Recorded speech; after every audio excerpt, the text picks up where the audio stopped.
My twin brother showed up at my door covered in bruises. For over a year, his wife's brothers had been physically abusing him. He asked me to switch places so he could escape and recover, and I agreed. What followed was 7 weeks of living his nightmare while documenting every detail, culminating in a confrontation that would expose the truth to everyone involved. I'm Nathan, 32, a civil engineer in Seattle. I have a stable job, own my condo, and live a fairly straightforward life. My twin brother Ethan and I are identical. Same height, build, facial features, even a small scar above our left eyebrow from a childhood bike accident. Growing up, we played tricks on people constantly, switching classes, pretending to be each other at family gatherings. Most people couldn't tell us apart unless they knew us very well. We stayed close into adulthood. Ethan went into marketing, met his wife Kristen about 5 years ago, and married her after a whirlwind romance. They have a 4-year-old daughter, Sophie. I was his best man and watched him beam with happiness on his wedding day. He seemed to have it all: a good career,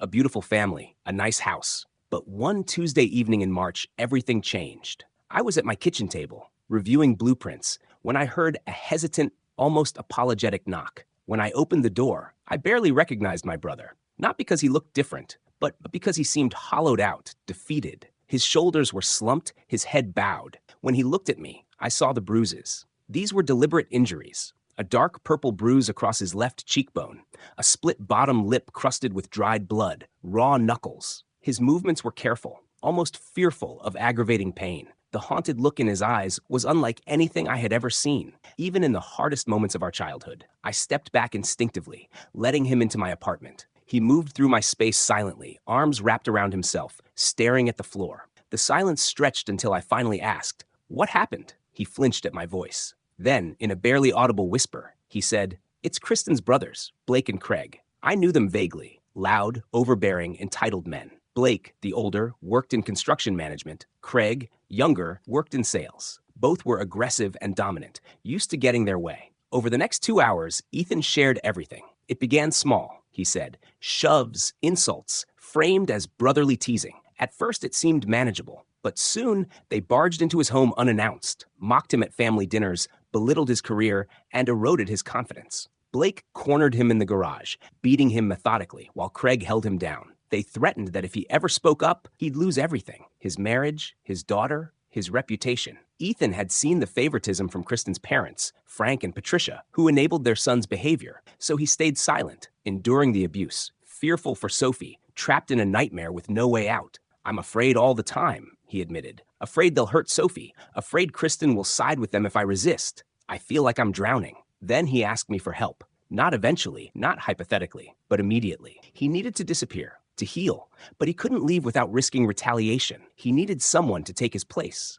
Because we were identical twins, he thought I could do it. He asked me to step into his life, wear his face, endure the abuse, and buy him time to escape. I should have said no. It was dangerous, reckless, potentially illegal. But looking at him, broken, bruised, exhausted, I couldn't. I agreed. I would live his life, confront his tormentors, and make sure they paid for what they'd done. For the next 3 days, we planned every detail. I moved into Ethan's apartment temporarily, using my condo as a base. He walked me through every part of his daily life: how he got ready in the morning, his commute, his office, coworkers, routines, even interactions with Sophie. I memorized everything from the way he read her bedtime stories to how he celebrated her dinosaur drawings. I learned the small details of Kristen's habits too: her coffee, her work schedule, her preferred routines at home. Ethan explained how the marriage had eroded over 2 years, largely due to her prioritizing her brothers over him. He described Blake and Craig's patterns in painful detail. Blake would arrive unannounced, assert dominance, touch him aggressively under the guise of friendliness. Craig was subtler, interrogating him about his career, salary, and parenting, even threatening Sophie indirectly. Both brothers had keys and felt entitled to invade the home. Both had made it clear that revealing the abuse would ruin him. I began documenting everything: hidden cameras disguised as everyday objects, a small audio recorder in my pocket, copies of medical records, and prior incidents. Everything was cataloged meticulously, time-stamped, and stored securely. By the 4th day, we made the switch. Ethan cut his hair to match mine. We swapped clothes, phones, keys, and wallets. I drove him to a remote cabin 3 hours north of Seattle, completely off the grid, where he could rest, recover, and be safe. I reassured him, "Go heal. I'll handle Blake and Craig." With Ethan secure, I returned to his home to begin my role as him, carefully learning every nuance of his life to maintain the illusion. That first night in Ethan's home was unnerving. Everything felt familiar, yet wrong. His shoes at the door, his jacket on the hook, Sophie's toys scattered across the living room. I moved through the house reminding myself that I needed to embody him completely. Every gesture, every tone, every habit had to be right. I studied his phone, his texts, his emails. I memorized the way he responded to colleagues and the rhythm of his interactions with Kristen. My goal was simple: maintain the cover while collecting evidence and waiting for Blake and Craig to slip. The following morning, I woke up early to keep Ethan's routine consistent. Kristen barely glanced at me in the kitchen. She seemed distracted, irritated, and preoccupied, something Ethan had warned me about. Our interaction was brief, but it gave me a sense of how strained the marriage had become. At work, no one questioned anything. Ethan and I had similar voices, mannerisms, and work styles. I completed his tasks competently and conversationally, just enough not to draw attention. I even noticed small details he had shared, like how his manager always tapped a pen when thinking, or how a colleague insisted on discussing weekend hiking plans. For the first few days, everything went smoothly. I documented the environment, mapped Blake and Craig's visitation patterns, and monitored the security cameras I had installed around the house. The tension gradually rose as I realized how precarious Ethan's life had been, constantly waiting for someone to barge in, constantly on edge. The first confrontation came on the 5th day. I was sitting in the living room, reviewing documents, when the front door burst open. Blake walked in without knocking, swaggering through the space as if he owned it. He grinned when he saw me, an unsettling, predatory expression. "You look tense," he said, grabbing my shoulder harder than necessary. "Everything good here?" I forced myself to stay calm and play along. "Fine," I answered, mimicking Ethan's tone. But Blake didn't leave. He circled the room slowly, asking pointed, invasive questions about my work, finances, and parenting. Then he leaned in close, his voice dropping into a threatening whisper. "You remember what happens when you step out of line, right?" I recorded everything. Later that evening, Craig arrived. He was more subtle than his brother, but the intent was the same: intimidation, control, dominance. He jokingly shoved me into the wall while talking, testing my reactions, trying to gauge fear. The two of them came almost every day after that, sometimes separately, sometimes together. Each visit escalated in intensity. One evening, Blake slapped me across the face simply for contradicting him during a conversation about finances. I leaned into the blow to ensure the audio recorder caught the impact clearly. Kristen witnessed the aftermath more than once, but her responses were always the same: irritation, dismissal, or annoyance. Ethan had told me she refused to acknowledge the abuse, and now I understood how deep her denial went. She wasn't blind, she simply chose not to see. As the days passed, I built an airtight case. I had full audio and video of multiple assaults, documentation of the brothers entering the home without permission, medical records correlating with past injuries, text messages showing patterns of manipulation and coercion, witness statements from neighbors who had heard shouting. I cataloged everything in a secure digital vault only. I controlled. The turning point came in week 4. Blake and Craig showed up together in a visibly agitated mood. Craig accused me of embarrassing him at a family event, an event Ethan had skipped, meaning I had skipped as well. The details didn't matter to them. It was an excuse. Blake grabbed me by the collar and slammed me into the wall. This was the moment I had been preparing for. I let the assault continue long enough to capture irrefutable evidence. Then I pushed back, hard. Not enough to break the disguise, but enough to disrupt their momentum. They were caught off guard by the resistance. I raised my voice for the first time, loud enough for neighbors to hear. "Get out of this house. Now." Blake stepped forward again, but Craig stopped him. He muttered something about not risking another scene and dragged Blake out the door. It was the first crack in their confidence. After they left, I sat on the floor, breathing heavily, adrenaline shaking through my hands. The evidence was complete. Ethan could come home soon, but not yet. I wanted one final piece, a confession, and I had a plan for how to get it. The routine continued, and the brothers stuck to their familiar patterns. Blake arrived twice a week, sometimes alone, sometimes with Craig. They let themselves in, mocked me, and escalated to physical intimidation and occasional violence. I documented every move, every insult, shove, and punch. Cameras captured everything in high definition, and the recorder in my pocket caught every word. Craig's approach was more psychological. He would make threats regarding Sophie, describing in chilling detail how easy it would be to challenge Ethan's custody or prove him unfit. The premeditation in his words revealed the systematic control they exercised over Ethan's life. By week 4, the physical abuse intensified. Blake, frustrated from work, attacked me in the garage. Craig restrained me while Blake delivered body blows and occasional hits to the face. I endured it, focusing on the recordings, determined to gather irrefutable evidence. Kristen noticed the new bruises that night. For a brief moment, I thought she might confront the situation.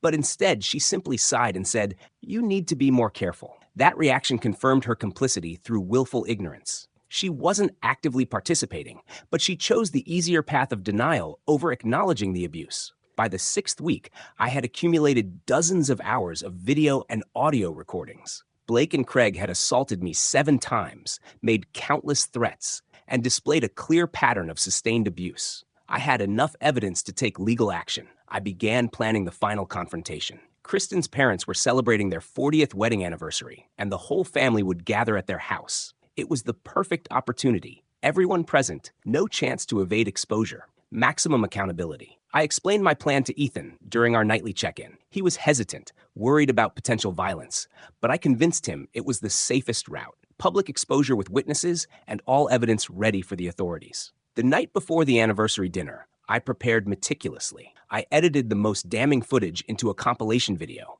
organized audio recordings chronologically, compiled medical records and photographs of injuries, and backed up multiple copies on USB drives and secure cloud storage. I also prepared packets for the police, Kristen's family, and Ethan's divorce attorney. On the day of the dinner, I arrived at Frank and Patricia's house with Kristen and Sophie. About 40 family members and friends were present. Blake and Craig were already there, casually telling a story that had everyone laughing, completely unaware of what awaited them. Dinner proceeded like a normal family gathering, and I played my part perfectly, the subdued, beaten version of Ethan. After dessert, Frank gave a speech thanking everyone for coming. Once he finished, I stood, and the room went silent, confused by my sudden attention. "I'd like to say something as well," I announced, my voice steady. "It's about family and the responsibility we have to protect those we love." Kristen shot me a warning look, clearly uneasy. Blake and Craig exchanged glances, anticipating some minor embarrassment, not what was coming next. I pointed a remote at the TV,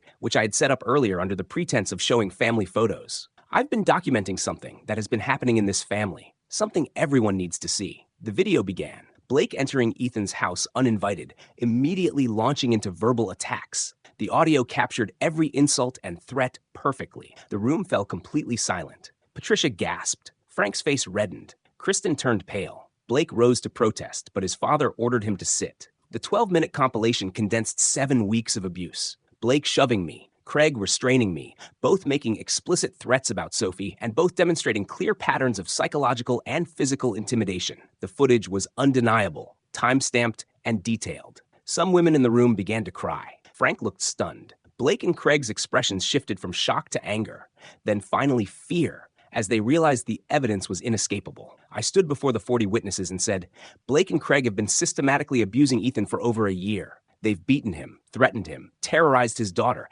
and turned his home into a prison, and everyone here let it happen." Blake erupted in anger. "That's not! You can't! This is taken out of context." I remained calm. "Please explain the context where it's acceptable to beat your sister's husband and threaten a 4-year-old child." Craig tried appealing to their parents, claiming it was made up. "Dad, this is insane," he said desperately. I cut him off. "Just terrorizing someone for a year. Just breaking multiple laws, assault, battery, criminal threats, and trespass, all documented and reported." Then I revealed the second part of my plan. 2 uniformed officers walked in. I had contacted them earlier and arranged for them to stand by during the dinner. They approached Blake and Craig, informing them that they were under arrest for assault, threats, and harassment. Blake yelled about lawyers and false accusations. Craig went pale and silent. Both were handcuffed while their parents watched in shock. Kristen sobbed in the corner. As the brothers were escorted out, Blake turned to me with pure hatred. "You're going to regret this. We'll destroy you in court." I looked him in the eye. "You already tried to destroy someone for over a year. You tried to break him. I'm not your victim anymore." The officers led them away. The house was suddenly quieter, leaving only the soft sound of Patricia crying. I turned to the remaining guests. "It's time to leave. If anyone wants copies of the evidence to understand what's been happening, I can provide them. Otherwise, please go." Most people left quickly, awkwardly, in shock. Patricia approached me, tears streaming. "I'm so sorry. I didn't know." I looked her in the eye. "Maybe you didn't know the extent, but the signs were there. You could have asked questions, wondered why your son-in-law looked beaten down. Everyone chose not to see." She nodded, crying harder, and left with Frank. Soon, only Kristen remained. She sat on the couch, face blotchy, and glared at me. "How could you do this to my family?" she asked, voice trembling. I sat across from her, exhausted, and explained calmly. "Kristen, your brothers have been beating your husband for over a year. They terrorized your daughter and turned your home into a place of fear. You enabled it. This didn't happen because of me. It happened because of choices you and your brothers made." She shook her head, still in denial. "They were protecting you," she whispered. I laughed bitterly. "Protecting me from what? From a husband who loved you and wanted to build a life with you. They weren't protecting anyone. They were controlling and abusing him, and you let them." I stood and told her divorce papers would be filed within the week, with Ethan seeking sole custody of Sophie. Then I revealed the truth. "I'm not your husband. I'm Nathan, Ethan's twin. He came to me 7 weeks ago, broken and scared. He asked me to take his place while he healed. I've been living here, enduring the abuse and documenting everything to hold your brothers accountable." Her expression shifted through confusion, shock, and finally understanding. "Every hit, insult, and moment of cruelty you inflicted was on me," I continued. "Your husband is safe. I've made sure of it." She put her face in her hands and sobbed. I felt no sympathy. I stayed in the house that night while she went to her parents. The trap had been sprung. Everything else, the legal consequences, the recovery, the rebuilding, would follow. After the confrontation, I immediately called Ethan at the cabin. He answered,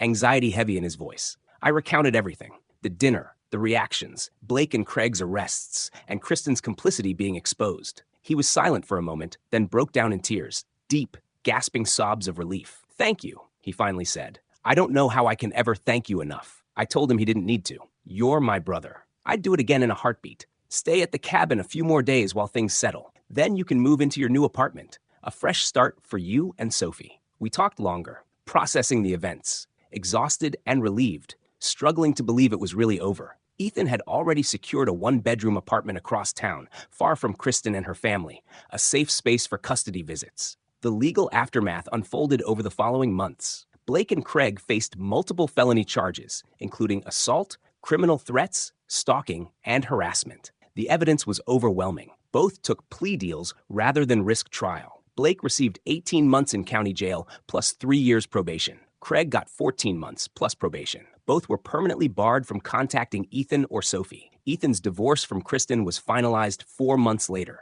He was granted sole physical custody of Sophie, with Kristen allowed only supervised visitation. The judge, appalled by the evidence, confirmed that Ethan was the stable, protective parent, noting Kristen's enabling behavior. Kristen's parents, Frank and Patricia, reached out afterward. They apologized profusely, expressing shame over their son's actions and their own blindness. Ethan allowed supervised visits, recognizing that they were Sophie's grandparents, and their remorse appeared genuine. As for me, I returned to my condo and my regular life. The bruises healed, the soreness faded, but the experience left a lasting impact. I gained a deeper understanding of what it means to be truly vulnerable, trapped in a situation where asking for help seems impossible. The process of documenting, enduring abuse, and orchestrating justice was exhausting, but it showed the power of careful planning, courage, and unwavering family loyalty. It also reinforced how easily enabling behavior, denial, or willful ignorance can allow abuse to continue unchecked. Reflecting on it now, I realize the importance of being present, aware, and proactive. Even when situations seem hopeless, carefully executed steps can protect the vulnerable and ensure justice is served. If you found this story compelling, please consider subscribing to the channel. Your support helps bring more stories like this to light, emphasizing the strength, courage, and resilience people show in extraordinary circumstances. The entire ordeal reshaped my perspective on family, responsibility, and justice. Experiencing the abuse firsthand, even under the guise of Ethan, gave me a profound understanding of the psychological and physical toll sustained over time. It wasn't just about bruises or threats. It was the constant fear, the feeling of helplessness, and the manipulation that kept Ethan trapped. Living in his shoes also highlighted the importance of preparation and attention to detail. By studying every nuance of his daily life, his routines, interactions, and habits, I was able to convincingly step into his role, protect him, and collect indisputable evidence. The combination of thorough documentation and strategic planning ensured that justice would prevail without risking unnecessary harm. The arrests of Blake and Craig marked a turning point. Watching law enforcement intervene, knowing the legal system finally acknowledged the severity of their abuse, was a moment of relief and validation. Their plea deals reflected the overwhelming evidence, and the permanent restraining orders ensured that neither could ever harm Ethan or Sophie again. Ethan's divorce and sole custody of Sophie provided him a fresh start. He could finally focus on rebuilding his life and raising his daughter in a safe environment. The experience also sent a clear message. Systematic abuse, intimidation, and enabling behavior can be exposed, confronted, and stopped when someone takes decisive, courageous action. As for me, I returned to my normal life, but I carried the lessons with me. I learned the profound impact of empathy, the necessity of vigilance, and the resilience required to support loved ones in crises. The bruises faded, the fear dissipated, but the insight I gained remains with me, reminding me how vital it is to protect those who cannot protect themselves. In the end, this wasn't just a story about twin brothers or family conflict. It was about courage, accountability, and the strength of human connection. It was about standing up when others couldn't or wouldn't, and ensuring that justice is more than just an idea. It's an action. If you found this story impactful, hit the subscribe button. Your support helps the channel bring more stories that showcase real-life courage, resilience, and the lengths people go to protect the ones they love. Thank you for watching.